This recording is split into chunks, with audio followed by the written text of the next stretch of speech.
राधे राधे राधे। कुंज बिहारी श्री हरिदास आप सब लोगों के बीच में आज दोबारा से आया हूँ। आज अभी श्री वृंदावन धाम आया तो ठाकुर जी से मिलने गया तो देख करके व्यवस्थाओं को धरातल पे कुछ अच्छा भी लगा और बहुत सारी चीज़ों की ना कमियां हैं। मैं ये नहीं कहूँगा कि काम नहीं हो रहा, काम हो रहा है, लेकिन जिस तरीके से सुप्रीम कोर्ट ने ये हाई पावर वर्किंग कमेटी एक रिटायर्ड हाई कोर्ट जज श्री अशोक कुमार जी की अध्यक्षता में बनाई है, जिसमें डिस्ट्रिक्ट रिटायर्ड जज हैं, मथुरा के जूनियर डिस्ट्रिक्ट जज हैं, डीएम साहब हैं, एसएसपी साहब हैं, नगर कमिश्नर हैं, एएसआई के एक सर्वे के इंजीनियर हैं और 4 गोस्वामी समाज से सेवायत हैं, 2 राजभोग 2 शयनभोग, जिनको कि अभी सुप्रीम कोर्ट ने अमेंडमेंट करके बदला है।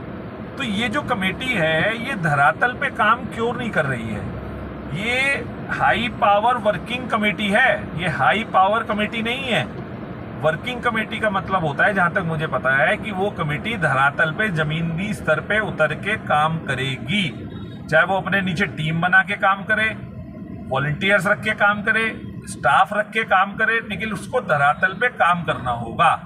ऑफिस में बैठ के खाली मीटिंग्स लेकर के 1 मीटिंग 2 मीटिंग 4 मीटिंग, जैसे सुप्रीम कोर्ट में एक हलफनामा गया 140 पेज का, जिसके अंदर पिछली बार 14 15 16 मीटिंगों का पूरी व्याख्या भेज दी। वो व्याख्या भी मैंने पढ़ी तो उसको पढ़ने के बाद भी नजर आया कि भाई मीटिंग तो मीटिंग है, वो तो इस देश में सभी लोग करते हैं, लेकिन मीटिंग का रिजल्ट और मीटिंग के रिजल्ट को चेक करने के लिए धरातल पे क्या हो रहा है। मेरा एक सवाल है अध्यक्ष जी से, बुरा ना माने अध्यक्ष जी, रिटायर्ड जज हैं हाई कोर्ट के और इस टाइम अध्यक्ष हैं Banke Bihari working high power working committee के, कि आप पिछले अगस्त सितंबर से लेकर के और ये जून आ रहा है, आप मंदिर में कितनी बार गए? ये सवाल है आज मेरा, और ये भक्त होने के नाते भी सवाल है और एक डोनेशन देने के नाते भी सवाल है। हम मंदिर में डोनेशन देते हैं, ऑनलाइन देते हैं, उसके प्रूफ दे सकते हैं। तो और आपको मंदिर से रेम्यूनरेशन मिलता है 1.5 लाख रुपए महीना, 2 लाख रुपए महीना, ठीक है, और डिस्ट्रिक्ट जज को मिलते हैं 1 लाख रुपए महीना और बाकी फैसिलिटीज। तो आज हमारा आपसे सवाल है कि आप मंदिर में कितनी बार गए? दिल पे हाथ रख के और आत्मा से बताइएगा, कितनी बार गए और आपने उन प्रॉब्लम्स को खुद फेस करके देखा है जो मंदिर के अंदर भक्तों को फेस करनी पड़ रही है? नहीं देखा होगा। आप मंदिर में गए होंगे या तो 5 नंबर से गए होंगे, या 1 नंबर से अंदर घुसे होंगे, या 3 नंबर से अंदर गए और सीधे बाहर हो गए होंगे, या आप गए होंगे तो जब 12:30 बजे आरती हो जाती है उसके बाद जाकर के बिल्कुल आंगन खाली है जब जाके खड़े हो गए। आपने धरातल पे देखा है?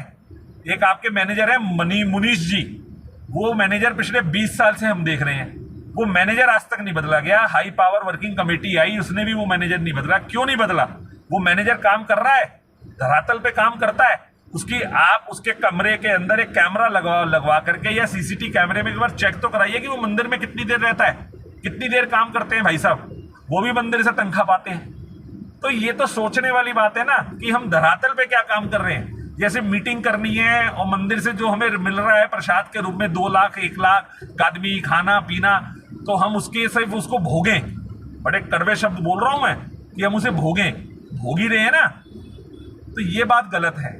धरातल पे देखना पड़ेगा कि क्या हो रहा है। अब डीएम साहब से मैं कहूं और एसएसपी साहब से कहूं और नगर कमिश्नर जो है उनसे कहूं कि आपका भी फर्ज बनता है कि आपको तो हाई पावर वर्किंग कमेटी के सदस्य होने के नाते और plus administration, law and order और नगर निगम के अधिकारी होने के, उच्च अधिकारी होने के नाते आपकी भी एक जिम्मेदारी बनती है कि आप ये देखें कि वहां पे साफ सफाई को लेके क्या काम हो रहा है, मंदिर के बाहर लॉ एंड ऑर्डर को लेके क्या चल रहा है, एडमिनिस्ट्रेशन में कहाँ पे दिक्कत है, अतिक्रमण कितना हुआ है। मतलब पब्लिक जो भक्त आ रहे हैं, हम उन्हें भेड़ बना करके छोड़ दें, वो मरे जिए, उनके चोट लगे, बच्चे उसमें दब जाएं, बुजुर्ग लोग परेशान हो जाएं, तो हम क्या चाहते हैं?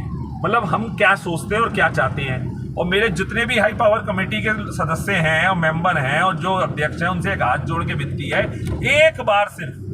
एक बार बिना प्रोटोकॉल के आप अपने परिवार के संग, एक भक्त जैसे जाता है विद्यापीठ चौराहे से या स्नेह बिहारी मंदिर से 5 नंबर से या कहीं से भी, बिना प्रोटोकॉल के नंगे पैर, चप्पल उतार के नंगे पैर 11 बजे जाकर के दिखा देगा कि, और आपको पता तो चले कि वो भक्त को पेन क्या हो रहा है।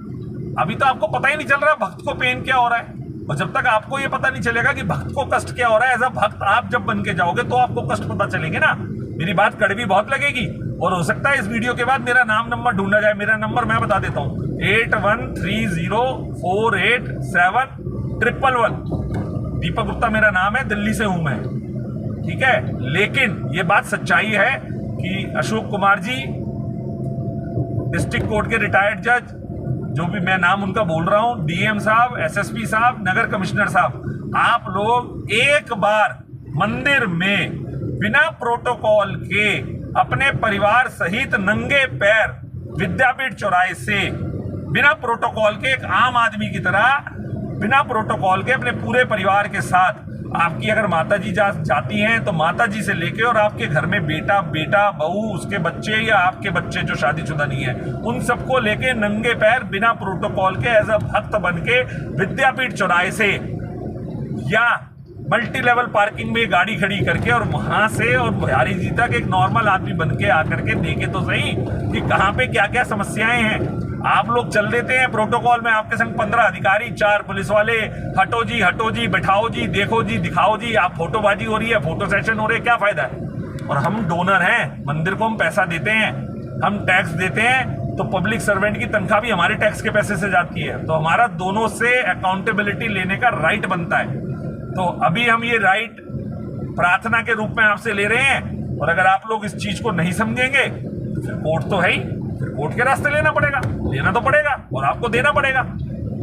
हमारा लेना राइट है और आपको जवाब देना राइट है, आपको देना पड़ेगा, आपकी जवाबदेही है, अकाउंटेबिलिटी है, और नहीं तो फिर आप लोग अपनी अपनी जिम्मेदारी से मुक्त हो जाओ।